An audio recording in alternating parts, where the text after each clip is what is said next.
Hello, welcome to day one of our Petite Stitchery Co. Tristyn Leggings sew along. Um, First of all, I'd like to apologize. I know my voice is a little different today. I've been sick the past about week and a half, and I now have a lovely sinus infection that's produced some laryngitis, so that's a lot of fun. So I apologize if I sound stuffy or sniffly or if I cough or sneeze or anything. So I apologize ahead of time. But I'm super excited because we are working on the Tristyn Leggings this week.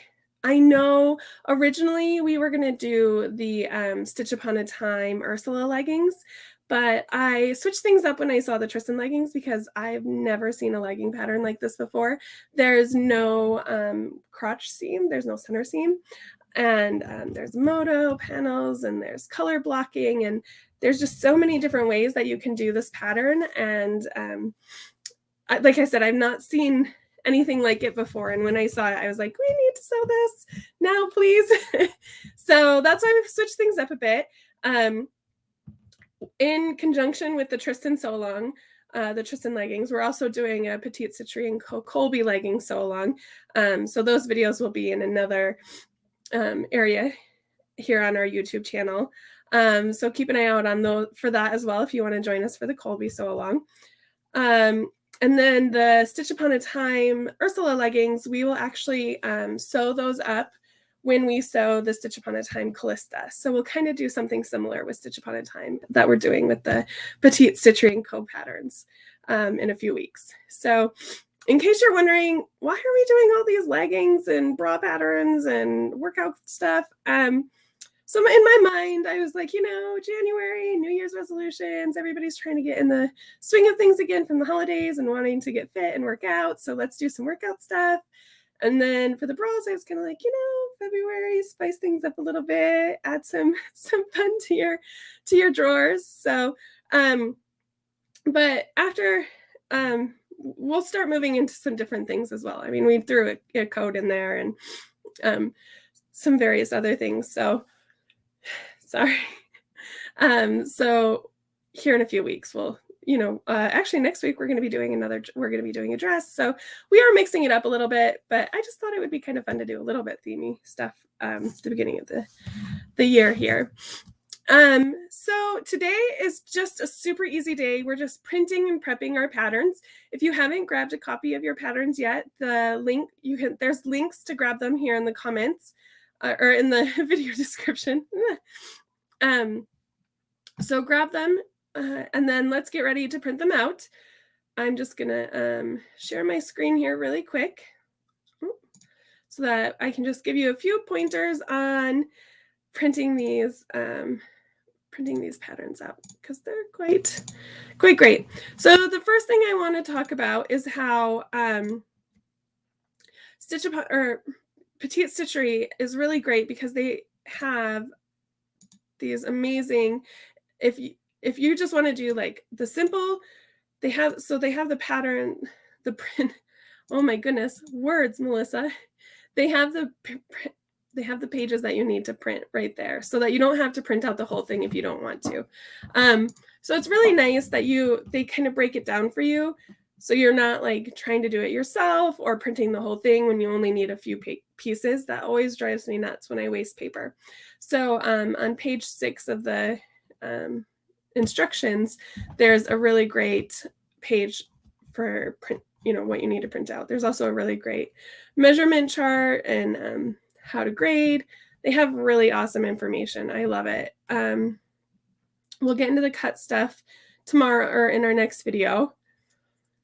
But what I want to show right now is, so like I do with most of our videos our pattern videos when we're starting out, is I always want to do this just in case you've not done a pattern before or you've not done a PDF pattern before, or this is your, first time in a long time or anything like that, or you don't even know about this. But as you can see here on these pages, every single size is shown. But if you come over here to the left-hand side of your screen, you'll see some stacked pages. If you click that, it'll open up here and you'll see all the sizes here. And as you uncheck them, you'll start to notice all the other lines go away and only the size that you want is left. Pardon me. So only the size that you want to sew is left. I really like this if I'm sewing just one size and I know that this is the only size I'm going to be sewing for a while. I prefer to print a pattern like this. However, if I think, oh, I'm going to sew this up for me, I'm really sorry. I'm going to sew this up for me. I'm going to sew it up for my sister. I'm going to sew it up for, you know, or if I'm thinking, oh, I'm going to sew it for my kids, but my kids are going to grow. Then what I like to do is I like to print out a master copy. And then, I'm sorry. I like to print out a master copy and then I trace the size that I need on tracing paper. I actually buy in bulk some medical, it's just it's called exam paper on Amazon. It's really cheap, but the nice thing is it's see-through enough, but it's still sturdy enough to handle being cut multiple times and manipulated. So that's what I like to do if I'm sewing it in a lot of sizes. The next thing I want to talk about is on the patterns, you'll see a 1-inch box. What I do before I go and print out all pages, this is almost, I think this is about a 50-page document. Before I print this out, I always find this 1-inch box and print that page only and measure that box to make sure that it's exactly 1 inch. Because if it's 3/4 of an inch or if it's 1.25 inches, even just a little tiny bit off will throw off your whole entire fit. So always print out this page first and measure that box. I'm really, really sorry. The next thing I want to talk about is when you go to print, you're going to want to hit print or Control P, and you're going to want to make sure that actual size is selected, not fit, not shrink, actual size. If you have custom size, 100% is okay, but just to be on the safe side, I always do actual size. So the other nice thing about Petite Stitchery Co's patterns is that you don't have to trim any of the pages. What you need to do though is here you'll see a circle with the lines going through it. What I like to do is, so here's page 1 and here's page 2. What I would do is, it's slightly different because, anyways, so page 1, 22 goes on top of 21. So what I would do is I would actually take a hole punch and hole punch here in this right where this all the lines meet, and then here, so that when I lay this on top, it forms like a window and I can make sure that those lines line up perfectly. So that's a tip that I picked up when I was doing paper patterns that really, really helped me. So if you're like, wait, you don't do paper patterns? What do you use? I've recently, well, about a year ago, got into projecting my patterns, and I highly, highly recommend it. If you sew a lot of different sizes, or if you just sew a lot, projecting your pattern takes away the printing and putting the pattern together and then cutting the pattern out and then cutting the fabric out. So like for me, I would maybe sew one thing a week before I got my projector, just because it was so exhausting to find a new pattern and then print it out and then try and line everything up just right, because I tend to do things at a tilt. So when I heard about projecting patterns, I was like, sign me up. So I really love Petite Stitchery and Company's patterns, projector patterns, because not only do they have great projector pieces, but they have the, it's called the inverted, sorry. They have inverted pieces as well. So it projects opposite colors.